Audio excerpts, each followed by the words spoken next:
तो कैसे हैं आप लोग। बेमिसाल को अगर आप सिर्फ त्याग की कहानी समझते हैं तो आपने इस फिल्म की सबसे गहरी परत शायद नहीं देखी होगी, क्योंकि यह फिल्म सिर्फ एक ऐसे सवाल पर बनी है जिसका जवाब आज भी आसान नहीं है। क्या एहसान चुकाने की कोई सीमा होती है? डॉक्टर सुधीर रॉय पूरी फिल्म में किसी विलेन से नहीं लड़ता, वह अदालत से नहीं लड़ता, समाज से भी नहीं लड़ता। उसका सबसे बड़ा संघर्ष उसके अपने ज़मीर से साथ है।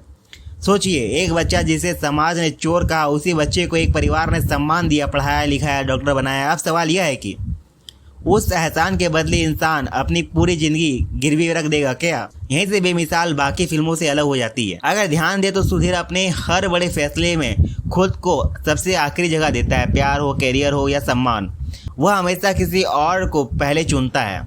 शुरुआत में यह महानता लगती है, लेकिन धीरे धीरे एहसास होता है कि यह सिर्फ त्याग नहीं बल्कि उसके भीतर बैठा अपराध बोध भी है। उसे हमेशा लगता है कि वह जितना भी कर ले उस परिवार का कर्ज नहीं उतार सकता कभी भी। यही भावना उसके हर फैसले को नियंत्रित करती है। एक और दिलचस्प बात शायद आपने कभी नोटिस नहीं की होगी, फिल्म में प्रशांत और सुधीर दोनों डॉक्टर हैं, लेकिन मरीजों के साथ उसका व्यवहार बिल्कुल अलग है। एक इलाज को सेवा मानता है, दूसरा सफलता का साधन। निर्देशक बिना भाषण दिए यह दिखा देते हैं कि एक जैसी डिग्री होने के बावजूद इंसान की असली पहचान उसके चरित्र तय करता है। अब सबसे बड़े सवाल पर आते हैं, क्या सुधीर का जेल जाना सही था? पहली नज़र में जवाब हाँ लगता है, लेकिन अगर आपने गहराई से सोचे तो फिल्म यहाँ आपको असहज कर देगी, क्योंकि एक निर्दोष आदमी सजा काटता है और असली दोषी बच जाता है। यानी फिल्म त्याग का महिमा मंडल नहीं करती, बल्कि यह दिखाती है कि कभी कभी सबसे नेक फैसला भी पूरी तरह सही नहीं होता। यही बेमिसाल की सबसे साहसी बात है। अब कविता के किरदार को देखिए।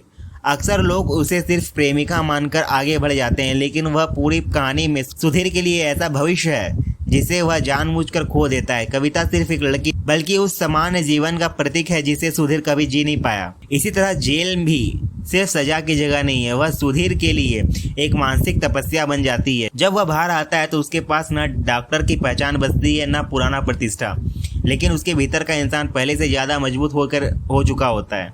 यही फिल्म का सबसे बड़ा विरोधाभास है। समाज की नज़र में वह हार चुका है, लेकिन इंसानियत की नज़र में वह अभी सबसे बड़ा विजेता बनकर निकला है। फिल्म का क्लाइमैक्स भी बहुत दिलचस्प है। यहाँ कोई बड़ा भाषण नहीं दिया जाता, कोई अदालत तालियां नहीं बजाती, कोई अखबार उसे हीरो घोषित नहीं करता, क्योंकि असली महानता अक्सर बिना शोर में होती है। शायद यही वजह है कि बेमिसाल आज भी अलग महसूस होती है। आज के समय में जब हर रिश्ता मुझे क्या मिलेगा से शुरू होता है, यह फिल्म एक ऐसे इंसान की कहानी सुनाती है जो हर बार खुद से पूछता है मैं क्या दे सकता हूँ। लेकिन फिल्म आंख बंद करके किसकी पूजा करती नहीं सिखाती, बल्कि अंत में एक सवाल छोड़ जाती है, अगर आप सुधीर की जगह होते तो क्या आप सच में अपना प्यार, अपना कैरियर, अपनी पहचान, अपनी आज़ादी किसी और के लिए कुर्बान कर देते, या फिर पहली बार अपने लिए जीने का फैसला लेते? शायद यही वजह है कि बेमिसाल सिर्फ एक क्लासिक फिल्म नहीं, बल्कि यह इंसान के भीतर चलने वाले उस लड़ाई का आईना है जिसमें कर्तव्य, आत्मसम्मान आमने सामने खड़े होते हैं। और इसी